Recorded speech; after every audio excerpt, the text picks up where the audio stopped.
आज वरिष्ठांच्या बैठक आपल्या वरिष्ठांच्या भेटी मी घेतल्या आहेत आणि महाराष्ट्रातील एकूण राजकीय परिस्थितीवर काही चर्चा होती, काही त्यांना माहिती द्यायची होती, त्यामुळे आज भेटी झाल्या आणि आताच्या एकूण परिस्थितीमध्ये महाराष्ट्रामध्ये आघाडीच्या संदर्भात काही चर्चा आमच्या हायकमांड बरोबर आज केली आणि ही चर्चा केवळ माहिती घेण्यासाठी आज बोलवलेली बैठक होती आणि ती माहिती वरिष्ठांच्याकडे आम्ही पोहोचवली।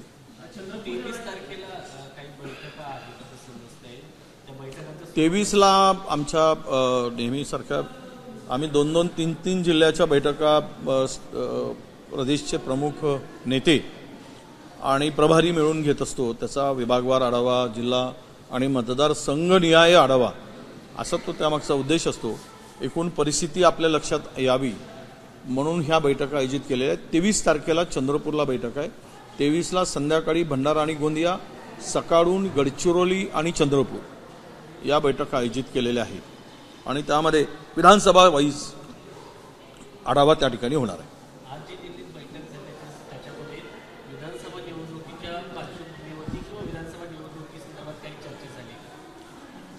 नाही, विधानसभा निवडणुका तोंडावर आहेत त्यामुळे स्वाभाविक आहे चर्चा होणं आणि मूळ उद्देश तोच आहे।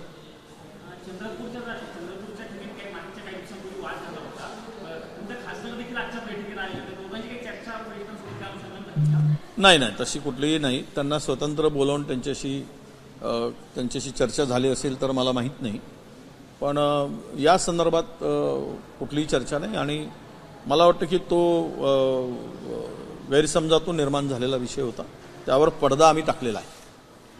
सोयाबीनच्या संदर्भात केंद्र सरकारने काल एक अत्यंत महत्त्वाचा निर्णय घेतला, त्यांनी एक्सपोर्ट ड्यूटी हटवली। मला वाटतं 2013 मध्ये देवेंद्र फडणवीस आणि पाशा पटेल यांच्या जर व्हिडिओ क्लिप काढल्यात आणि महाराष्ट्रातील शेतकरी तो बघतोय। 2013 मध्ये 6,000 रुपये प्रति क्विंटलसाठी घसा कोरडा होईस्तवर भारतीय जनता पक्षाचे नेते ओरडत होते। 16 मध्ये म्हणजे 13 मध्ये आणि 2024 मध्ये जर सोयाबीनला आज दर हा 3,900 ते 4,100 रुपयापर्यंत मिळत असेल, सर्व पेस्टिसाइडचे दर वाढलेत, खताचे दर वाढलेत, मजुरांचे दर वाढलेत आणि सोयाबीनचे दर पाडले गेलेत, कारण अदानी समूहाने 1,38,000 टन तेल आयात केला होता आणि त्यामुळं या सर्व प्रकरणामुळे सोयाबीनचे दर पाडले। याला जबाबदार त्यावेळेचं केंद्र सरकार होतं। आत्ताचे मागच्या वर्षीचे दर पडले आणि आता तुम्ही त्यावर निर्यात ड्युटीज जर कमी करायचा प्रयत्न म्हणून सांगत असाल तर त्यातून फार काही फरक पडत नाही। निवडणुकीच्या तोंडावर शेतकऱ्यांची फसवणूक करण्यासाठी नवीन जुमला आहे। हा नवीन जुमला एक केंद्र सरकारच्या माध्यमातून होतोय। कांद्याच्या संदर्भात महाराष्ट्रात कांदा आहे कुठे? आता कांद्यावर जे काही निर्यात शुल्क माफ करायचं किंवा त्यांनी सांगितलं तर इतर राज्यामध्ये कांदा आहे, महाराष्ट्रामध्ये कांदा नाही।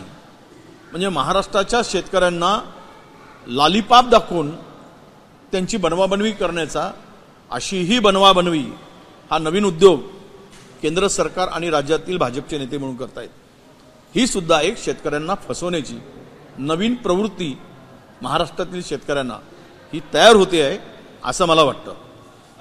गेल्या 2 दिवसांपासून बघतोय सर, भारतीय जनता पक्षाचे मोठमोठे नेते मुंबईचे दौरे करत आहेत, बैठकांवरती सत्र होत आहे। काल परवा अमित शाह होते, आज भाजपचे अध्यक्ष JP नड्डा आहेत। एवढी धावपळ का? सर्वे सगळे सांगतायत की भाजपा 55-60च्या पलीकडे जात नाही। हे कितीही गणपतीचं दर्शन घेऊ द्या, गणपती बाप्पा विघ्नहर्ता यांच्यावर कोपलाय। महाराष्ट्रावर हे अरिष्ट संकटच आहे ना, हे तिघांचं इजा बिजा तिजा तिघांचं हे सरकार महाराष्ट्राला उद्ध्वस्तच करायला निघालाय। महाराष्ट्रातल्या प्राईम लँड विकण्याचा आणि वाटण्याचा सपाटा सुरू केलाय। भूखंडा प्रचंड मोठ्या प्रमाणात या लोकांनी वाटणं सुरू केलेलं आहे। आतापर्यंत मुंबईच्या 5 लाख कोटीच्या जागा यांनी वाटून मोकळे झाले, ते मग गुजराती व्यापाऱ्यांना सगळ्यात जास्त जागा दिल्या। तर तुम्हाला माफ कसं करणार? महागाईवर तुम्ही बोलत नाही। आम्ही महागाई म्हणतो ते गाईवर बोलतात, आम्ही महागाईवर बोला म्हणतो ते गाईवर बोलतात, आम्ही कामावर बोला म्हणतो ते रामावर बोलतात। हे सगळा जो काही विरोधाभास आहे हे महाराष्ट्रातील जनता ओळखून आहे। महाराष्ट्रामध्ये छत्रपती शिवाजी महाराजांच्या पुतळ्यामध्ये कमिशन खाणारे जर नातभ्रष्ट आणि नालायक कोण असू शकतील तर ते भारतीय जनता पक्षाचं असू शकतं. 36 कोटी रुपये खर्चाचं बजेट असलेला खर्च केला गेला दाखवलंय, त्याचं इस्टिमेट दाखवलं आहे 36 करोड आणि त्याच्यावर फक्त 4.5 कोटी रुपयाची बिलं दिले गेले त्या बनवणाऱ्याला सगळं काम करणाऱ्यांना. म्हणजेच 32 कोटी रुपये कोण घालेत याचा शोध घेण्याची गरज आहे, याची चौकशी होण्याची गरज आहे. महाराष्ट्रामध्ये महिलावर अत्याचार होत असताना देशाच्या राष्ट्रपती तरुण लहान मुलीवर ते मात्र पश्चिम बंगालवर बोलतात आणि आमच्या महाराष्ट्रावर बोलत नाही. हे जे किळसवाणं राजकारण आहे हे सर्व बघत आहेत. दररोज 5 महिला आणि आमच्या छोट्या मुली या वासनांच्या बळी पडत असतात.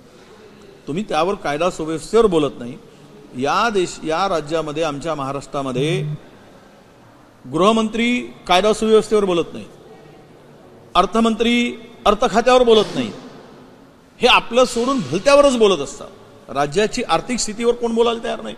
राज्याची काय आर्थिक स्थिती आहे, किती राज्य कर्जबाजारी झालंय, काय अवस्था करून ठेवली, श्वेतपत्रिका काढा, त्यावर बोलत नाही. उद्योग मंत्री श्वेतपत्रिका काढतो म्हणून उद्योग गुजरातला पळालेत, त्यावर अद्याप श्वेतपत्रिका काढली गेली नाही आणि महाराष्ट्राचं वाटोळं केलं गेलं. चारही बाजूनं महाराष्ट्र उद्ध्वस्त झालेला आहे. महाराष्ट्रामध्ये महिलावर अत्याचारात वाढ झाली, महाराष्ट्रातले उद्योग पडून बेरोजगारांना फसवलं गेलं, छत्रपती शिवरायांचा अपमान केला गेला, इंदू मिलवर पैसे दिलेत पण 1 रुपया खर्च केला का नाही, बाबासाहेब आंबेडकरांचा अपमान केला गेला, त्या इंदू मिलचा वर 1 वीट रचली नाही. हे केलं काय यांनी, तर हे कमिशनखोर सरकार, हे लुटारूंचं सरकार आहे. हे डाकू, लुटारू, चोर, दरोडेखोर असं यांचं नाव. कारण कमिशन राज्यामध्ये आत्ताचं कमिशन हे 30% पलीकडे गेलं आहे. हे महाराष्ट्राने कधी पाहिलं नाही. 15 वर्षामध्ये जेवढे टेंडर काढले नाही तेवढे 2 वर्षात काढले. मुंबई महानगरपालिकेचे 1,97,000 कोटीचे टेंडर काढले गेले आणि आज मुंबई महानगरपालिकेमध्ये कर्मचाऱ्याला देण्यासाठी पगार नाही, ही परिस्थिती राज्यामध्ये निर्माण झाली. म्हणजे लुटारूंची टोळी या राज्यावर बसलेली आहे. इतकं भयानक आहे. 2-2.5 वर्षामध्ये झालेले टेंडर 200 कोटीच्या वरचे, एकही टेंडरमध्ये स्पर्धा झालेली नाही आणि त्यातील 80% कंत्राटावर केवळ 3च निविदा आल्या, 4थी निविदा आली नाही आणि आलीच तर ती डिस्क्वालिफाय केलं गेलं. याचा अर्थ स्पष्ट आहे की महाराष्ट्र तुम्ही लुटून खालात, महाराष्ट्राची इज्जत घालवली, महाराष्ट्राचे उद्योग गुजरातला पळवलेत, महाराष्ट्रामध्ये मात्र मुंद्रावरून तुम्ही महाराष्ट्रामध्ये ड्रग्स आणलात. महाराष्ट्राला काय पुरवलं तर ड्रग्स पुरवला आणि महाराष्ट्राने काय दिलं तर महाराष्ट्राचा स्वाभिमान. आत्ता तुम्हाला माहीत असेल 5 सेमीकंडक्टरचे प्रोजेक्ट मंजूर केले गेले केंद्र सरकार, त्यातील 4 प्रोजेक्ट गुजरातला गेले आणि 1 आसामला गेला. या देशाचे कृषी मंत्री आंध्रामध्ये जाऊन आंध्रात गेलेत आणि 3,844 कोटी रुपयाचं पॅकेज घोषित करून आले तेलंगणा आणि आंध्रामध्ये जाऊन. महाराष्ट्रामध्ये 12 लाख हेक्टर जमिनीचं नुकसान झालं, 12 लाख, पण 1 रुपयाही दिला नाही. ना केंद्रीय मंत्री, फक्त मतं मागायला येत आहे महाराष्ट्रात. तुम्हाला इथे महाराष्ट्र लाडका वाटत नाही कारण हे महाराष्ट्राचं स्वाभिमान गुजरातच्या चरणी गहाण ठेवलेली मंडळी सत्तेवर बसली आहे. त्यामुळे महाराष्ट्रात किती गणपती दर्शन घ्या, किती लोक या, काही फरक पडणार नाही. महाराष्ट्रातल्या लोकांनी महाराष्ट्राचा स्वाभिमान, छत्रपती शिवरायांचा अपमान करणाऱ्यांना महाराष्ट्राच्या मातीमध्ये महायुतीला गाडल्याशिवाय राहणार नाही, हा आम्हाला पूर्ण विश्वास आहे.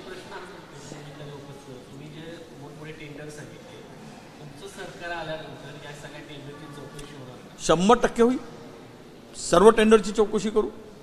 हे जे वाटले गेले आहेत खिरापत आणि पैसे कमवले गेले आहेत, पीडब्ल्यूडीचा बजेट 15 लाखाचा, 15,000 कोटीचा आणि 1 लाख कोटीचे टेंडर काढताय.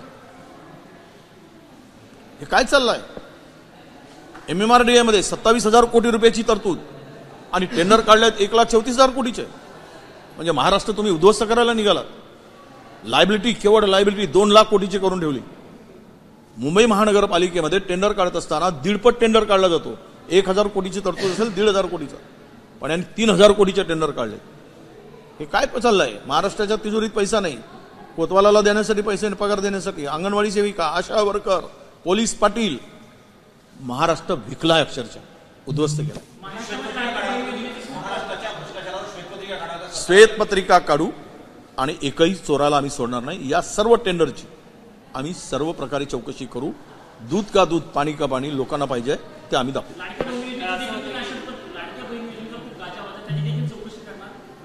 नाही, लाडक्या बहिणीची चौकशी करण्यासारखं काही नाही. हे केवळ मतासाठी केलेला निवडणूक सरकारी तिजोरीतून मत मिळवण्यासाठी केलेला उद्योग आहे. मध्य प्रदेशामध्ये आम्ही माहिती घेतली, मी ते दिल्लीत सांगतोय, 2 महिन्यापासून लाडक्या बहिणीच्या खात्यामध्ये पैसे गोळा झाले नाही, म्हणजे तिकडे फसलेत. महाराष्ट्र फक्त कागदावर लाडकी बहीण योजना मध्य प्रदेशमध्ये बंद केलेली नाही. ही निवडणूक झाली महाराष्ट्राची की ती पण बंद होणार. 2 महिने, जर आता 3रा महिना सुरू आहे, तुम्ही जर तिथे पैसे टाकत नसाल तर महाराष्ट्रामध्ये लाडक्या बहिणींचं काय? अरे महागाईचा एवढा उच्चांक गाठलाय. 55 रुपये किलोची डाळ तुम्ही 200 रुपयावर नेली, 65 रुपयाचं तेल तुम्ही 1,200 रुपयावर नेला, 400 सिलेंडर तुम्ही इकडे याच्यावर नेला 1,000 रुपयावर. एका बहिणीच्या बेटव्यातून महिन्याला तुम्ही 5,000 रुपये काढताय आणि 1,500 रुपये देऊन फसवणूक करताय. आणि महिला, आमच्या भगिनी म्हणतायत की तुम्ही 1,500 आमची सुरक्षा होणार आहे का? महाराष्ट्रामध्ये सर्वाधिक महिलावर अत्याचार होणारं हे पहिलं राज्य झालेलं आहे. विकासामध्ये तर आम्ही गुजरातच्या मागे गेलो. एकेकाळी गुजरात कुठेच नव्हता. गुजरातला आता पुढे गेलाय आणि महाराष्ट्र मागे गेलाय. कायदा सुव्यवस्थेमध्ये सुद्धा किंवा महिलावर अत्याचारामध्ये महाराष्ट्रात कधीच अशा घटना घडत नव्हत्या. तर त्यामध्ये महिला म्हणतायत आता की तुम्ही आमची सुरक्षेचं पहिले बोला. हे 1,500 रुपये तुम्ही तुमच्या खिशातून देत नाही. आणि श्रेय एवढं चाललंय तिघांचा. तो म्हणतो माजी मुख्यमंत्री, आपला मुख्यमंत्री म्हणतात मुख्यमंत्री लाडकी बहीण, तर अजित पवार ऐकायला तयार नाही. तिसरीकडे ते देवाभाऊ लाडकी बहीण, अजित पवार लाडकी बहीण. अरे जे ज्यांना तुम्हाला कदाचित माहीत नसेल, महाराष्ट्राच्या मुख्य सचिवांना 2 महिन्यामध्ये ज्या महिला आहेत हटवण्याचा प्रयत्न केला गेला. तुम्ही बाजूला व्हा म्हणून सांगितलं गेलं. 2 महिन्यात. इथे तुम्हाला लाडकी बहीण आठवत नाही. महिलाला एकमेव महिला पहिल्यांदा जर त्या मुख्य सचिवपदी त्या ठिकाणी बसल्या, 2 महिन्यात बदलताय. आणि लाडकी बहीण काय आहे? हे निवडणुकीसाठी केलेला हा एक सोंग आहे. बहिणी समजून आहे, त्यांनाही माहीत आहे. म्हणून आम्हीच सांगितलं लवकर पैसे काढून घ्या, खात्यात जमा झालेले, परत कधी घेतील काही सांगता येत नाही. तर बहिणी लगेच जाऊन लाईनीत लावून आमच्या काढून घेत आहेत. त्यामुळे याचा काही परिणाम त्यावर होणार नाही. Yes, thank you.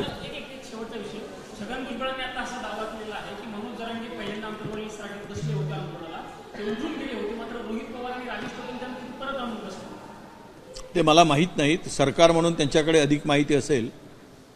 पण लाठीचार्ज केला नसता तर मनोज जरांगे नावाचा नेता महाराष्ट्रामध्ये मिळाला नसता. एबीपी माझा, उघडा डोळे बघा नीट.